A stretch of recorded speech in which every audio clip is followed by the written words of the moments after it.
निकालकर पूरे विश्व में, पूरे प्रदेश में, पूरे देश के अंदर एक विशेष पहचान दिलाने वाले ऐसे असाधारण व्यक्तित्व के धनी, संगठन रचयिता एवं राजस्थान के भागीरथ कहे जाने वाले राजस्थान के यशस्वी मुख्यमंत्री श्री भजनलाल शर्मा जी को मैं आज की इस प्रेस ब्रीफिंग में आमंत्रित करता हूं कि कृपया संबोधित करें।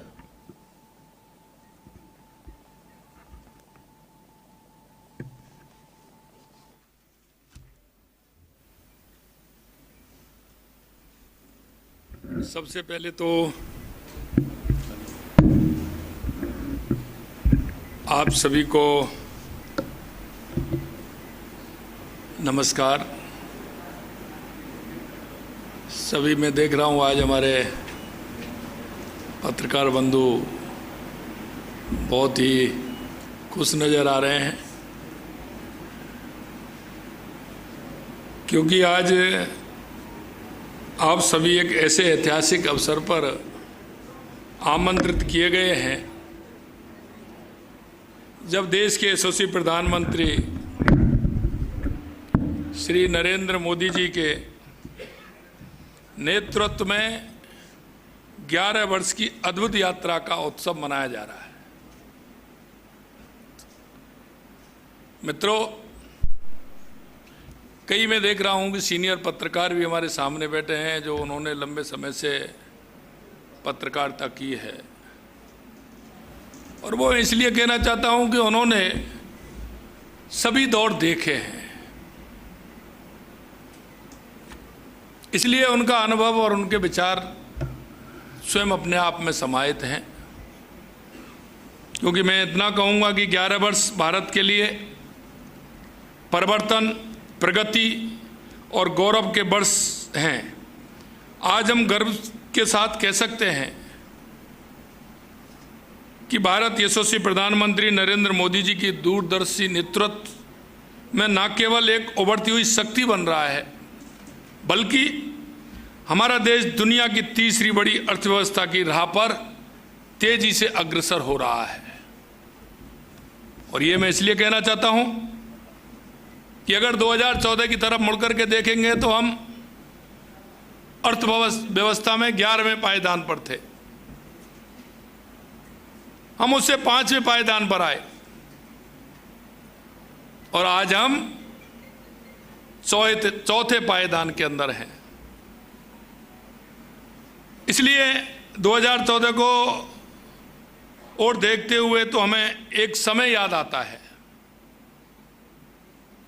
जब भारत चुनौतियों से जूझ रहा था, लेकिन पथ प्रदर्शक श्री नरेंद्र मोदी जी ने अपने मजबूत संकल्प, अदम्य इच्छा शक्ति, जन केंद्रित दृष्टिकोण के साथ भारत की तकदीर और तस्वीर बदल दी। उन्होंने न केवल भारत को एक नई दिशा दी, बल्कि इसे वैश्विक मंच पर एक सम्मानजनक और शक्तिशाली पहचान भी दिलाने का काम किया है। आज भारत की आवाज विश्व मंच पर न केवल आदर से सुनी जाती है, बल्कि उसका सम्मान भी किया जाता है। पिछले 11 वर्षों में यशस्वी प्रधानमंत्री नरेंद्र मोदी जी के कार्यकाल में जो जनहितैषी कार्य हुए हैं, उनका पूरा वर्णन प्रेस वार्ता में दिया नहीं जा सकता।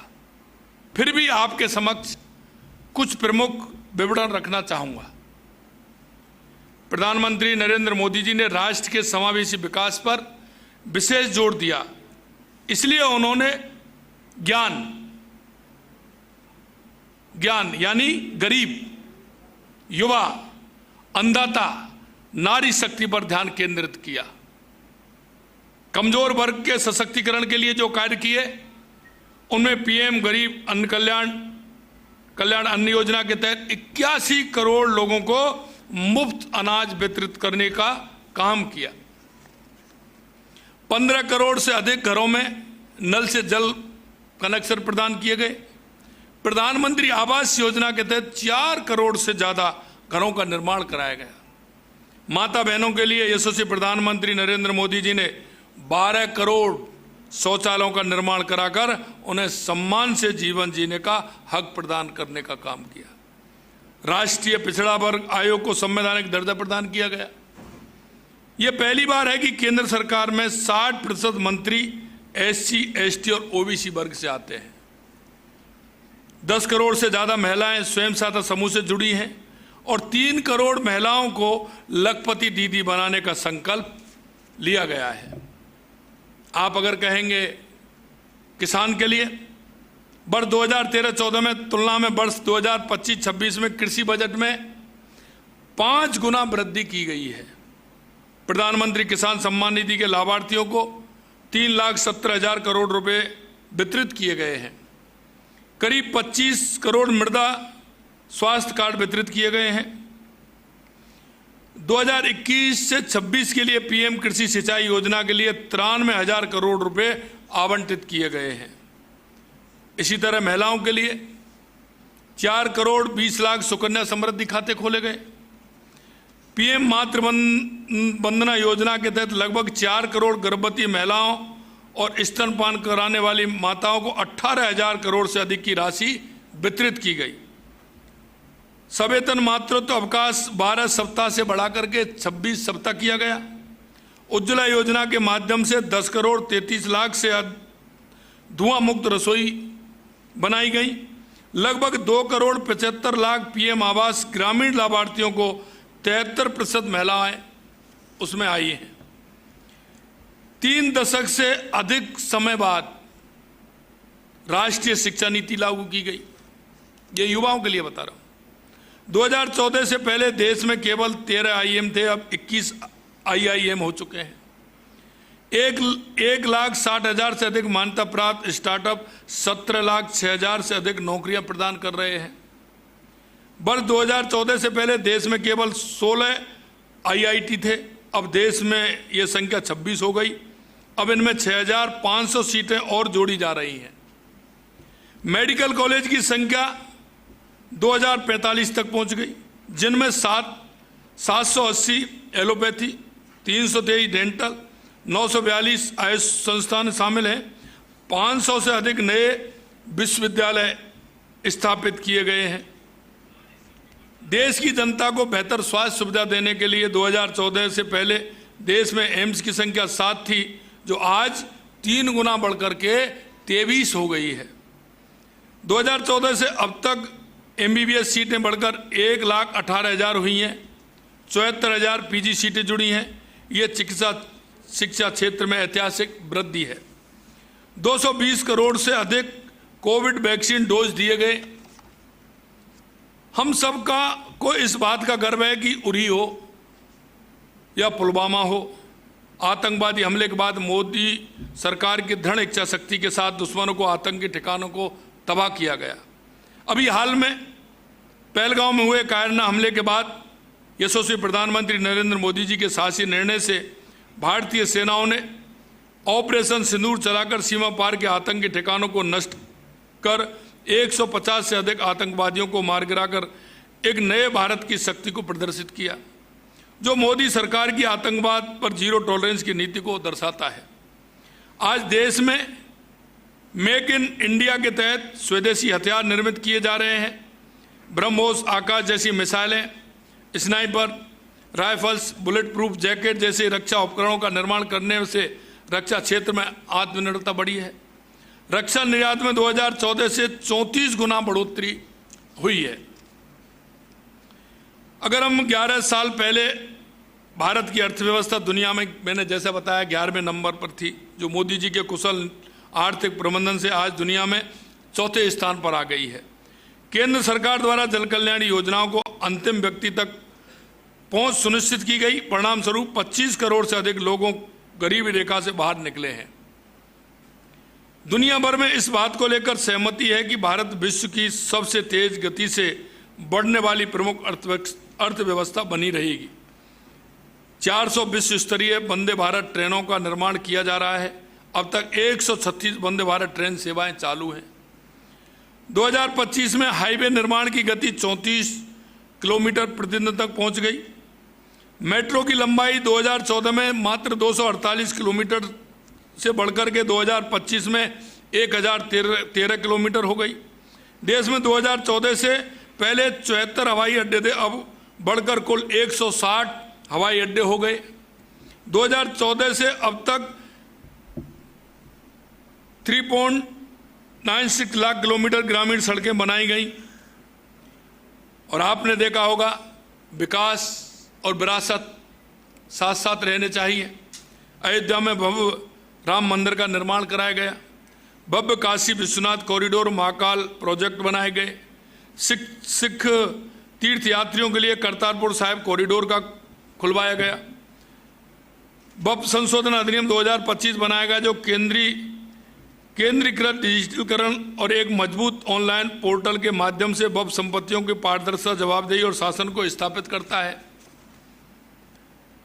आज मुझे प्रदेश की जनता को यह बताते हुए हर्ष हो रहा है कि 2014 में माननीय प्रधानमंत्री श्री नरेंद्र मोदी जी के सत्ता संभालने से लेकर अब तक प्रदेश को 2,11,000 करोड़ रुपए केंद्र प्रवर्तित योजनाओं में प्राप्त हुए हैं। याद करिए, जब देश की एक बहुत बड़ी आबादी भूखी सोती थी, प्रधानमंत्री जी इन लोगों के दर्द को समझते हुए मुफ्त अनाज की योजना को जन जन तक पहुंचाने का काम किया है। राज्य के 4.5 करोड़ लोगों को पीएम गरीब कल्याण अन्न योजना में मुफ्त अनाज प्रदान किया जा रहा है। प्रदेश में 2 एक्सप्रेस हाईवे एवं भारतमाला परियोजना के अंतर्गत सड़कों और राजमार्गों को मिली मंजूरी से राजस्थान की अर्थव्यवस्था को मजबूती मिलेगी। प्रदेश की 9,06,000 महिलाएं लखपति दीदी योजना से लाभान्वित होकर आत्मनिर्भर जीवन की ओर अग्रसर हैं। इसके साथ ही प्रदेश के लगभग 23 लाख लोगों के पीएम आवास योजना के तहत पक्के मकान का सपना पूरा हुआ है। इसी प्रकार 87 लाख ग्रामीणों में स्वच्छ भारत अभियान के तहत शौचालयों का निर्माण किया गया है। आयुष्मान भारत योजना में 1 करोड़ 16 लाख मरीजों को निःशुल्क इलाज की सुविधा प्राप्त हुई है। प्रदेश की जनता को 23 मेडिकल कॉलेजों की सौगात भी मिली। इससे प्रदेश की स्वास्थ्य व्यवस्थाओं को एक नए आयाम मिले हैं। राज्य के 76,18,000 से अधिक अन्नदाता किसानों को 24,949 करोड़ रुपए प्रधानमंत्री किसान सम्मान निधि के रूप में प्राप्त हुए हैं। उज्ज्वला योजना में 74 लाख एलपीजी कनेक्शन भी निःशुल्क प्रदान किए गए हैं। प्रधानमंत्री मातृवंदना योजना के अंतर्गत 5,000 रुपये प्रति महिला के हिसाब से 29 लाख महिलाओं को प्रदान किए गए, जो हमारे प्रधानमंत्री जी का महिलाओं के प्रति सम्मान को दर्शाता है। राजस्थान में जनधन योजना के तहत 3 करोड़ 69 लाख लोगों के खाते खोले गए। प्रधानमंत्री सुरक्षा बीमा योजना में 2 करोड़ 52 लाख लोग लाभान्वित हुए हैं। प्रधानमंत्री जी का सपना है कि भारत पुनः विश्वगुरु बने, जैसा कि वह प्राचीन काल में था। उनके नेतृत्व में भारत ने न केवल आर्थिक और तकनीकी प्रगति की, बल्कि अपनी सांस्कृतिक और आध्यात्मिक विरासत पुनः स्थापित हुई है। योग और आयुर्वेद को वैश्विक मंच पर सम्मान मिला और भारत की प्राचीन ज्ञान परंपरा आज विश्व को दिशा दिखा रही है। आज भारत एक ऐसी शक्ति है जो न केवल अपनी सीमाओं को सुरक्षित रखता है, बल्कि वैश्विक शांति और सहयोग के लिए भी काम करता है। आत्मनिर्भर भारत का उनका नारा केवल एक नारा नहीं, बल्कि भारत के हर नागरिक के लिए एक प्रेरणा है। आज हम सब मिलकर माननीय प्रधानमंत्री श्री नरेंद्र मोदी जी का हृदय से आभार व्यक्त करते हैं, जिन्होंने भारत को एक नई ऊंचाइयों पर पहुंचाया। लेकिन यह यात्रा यहीं समाप्त नहीं होती है। हम उनके नेतृत्व में और अधिक मेहनत करनी है, ताकि भारत 2047 तक एक विकसित और समृद्ध शक्तिशाली राष्ट्र बने। आप सभी का बड़ी संख्या में यहाँ आने पर बहुत बहुत धन्यवाद। निश्चित रूप से केंद्र सरकार की जल कल्याणकारी योजनाओं को आम जन तक पहुँचाने में हम सबका ये प्रयास यथावत रहेगा। और आपके माध्यम से मैं इतना भी कहना चाहता हूँ मित्रों, लगातार मीडिया का जो सहयोग मिल रहा है, क्योंकि देश की बदलती हुई स्थिति 2011 के बाद आम जन को यह परिवर्तन महसूस होने लगा है। और मैं इसके लिए आप सभी को भी धन्यवाद देना चाहता हूं कि आप भी उसके माध्यम बने हैं। आप भी उन जन कल्याणकारी योजनाओं को, देश में जो दुनिया में भारत का जो सम्मान बढ़ा है उसके लिए, अर्थव्यवस्था में जो मजबूत हुए हैं उसके लिए आपका भी उसमें बहुत बड़ा योगदान है। इसके लिए भी मैं आपको भी बहुत बहुत धन्यवाद देता हूँ, साधुवाद देता हूँ, क्योंकि अगर हमारा राष्ट्र मजबूत होगा तो हम सभी मजबूत होंगे। और देश के यशस्वी प्रधानमंत्री नरेंद्र मोदी जी के नेतृत्व में एक विकसित भारत की, दुनिया में एक भारत को जिस नज़रिए से और जिस सम्मान के साथ आज देखा जाता है, उसका बढ़ता हुआ सम्मान आपके माध्यम से और बढ़ेगा।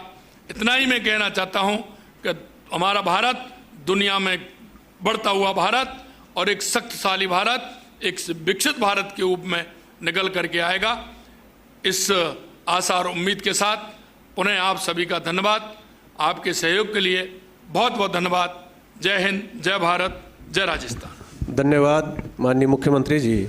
निश्चित रूप से आपने एक बात सही कही है कि केंद्र सरकार के कामों को इस प्रेस वार्ता में संक्षेप में करना बहुत मुश्किल है, लेकिन निश्चित रूप से गागर में सागर भरने की कहावत को आपने चरितार्थ किया है और संक्षेप में आपने केंद्र सरकार की उपलब्धियों को इस तरीके से रखा है कि आपके सामने विराजे हुए हैं ये अति सम्मानित बुद्धिमान वर्ग।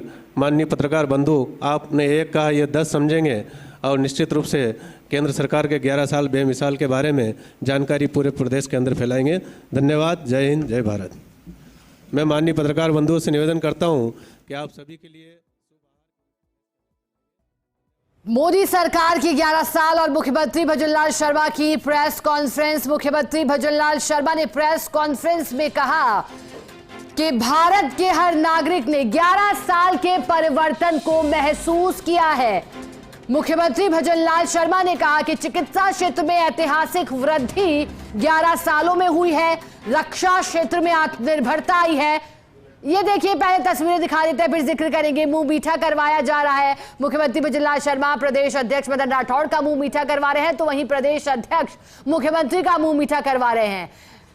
ये मिठाई 11 साल के नेतृत्व की खुशी में है, जो कि आज बीजेपी मुख्यालय में आयोजित कार्यक्रम में जहां पहले प्रदर्शनी का अवलोकन किया गया था जो 11 साल की उपलब्धियों को दर्शा रही थी, तो फिर इसके बाद एक प्रेस कॉन्फ्रेंस का आयोजन जिसमें मुख्यमंत्री ने संक्षेप में बताया 11 साल के कार्यों को, 11 साल के निर्णयों को और बदलते भारत की तस्वीर मुख्यमंत्री ने कहा कि दुनिया ने देखी है।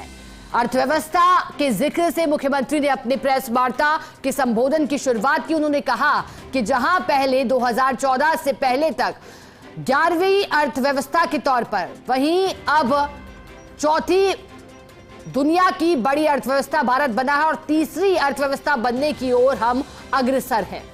इसके बाद मुख्यमंत्री भजनलाल शर्मा ने प्रेस वार्ता में आगे कहा कि चिकित्सा क्षेत्र में ऐतिहासिक वृद्धि भारत ने की है। 11 सालों में प्रधानमंत्री मोदी के नेतृत्व में रक्षा क्षेत्र में आत्मनिर्भरता आई है, अर्थव्यवस्था में उछाल आया, भारत तेजी से आगे बढ़ने वाली अर्थव्यवस्था बना। वंदे भारत ट्रेनों के संचालन का जिक्र किया, साथ ही शौचालयों के निर्माण की बात कही। कहा कि 12 करोड़ शौचालय बनाए गए।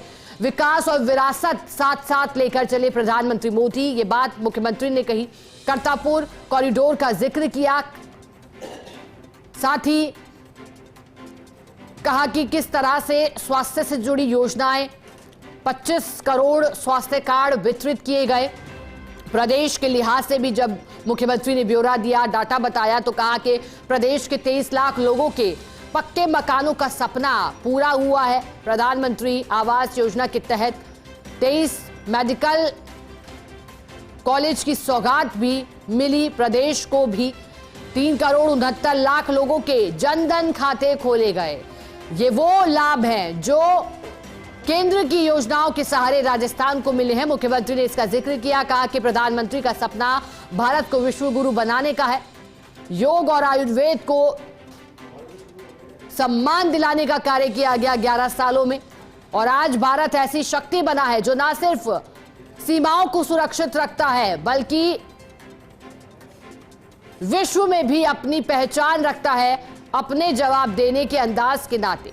भारत का हर नागरिक परिवर्तन महसूस कर रहा है। भारत को नई ऊंचाई पर ले गए प्रधानमंत्री नरेंद्र मोदी, ये बात मुख्यमंत्री ने कहा और साथ में मीडिया का भी सहयोग के लिए मुख्यमंत्री ने धन्यवाद कहा कि 2014 के बाद आम जन को परिवर्तन महसूस हुआ।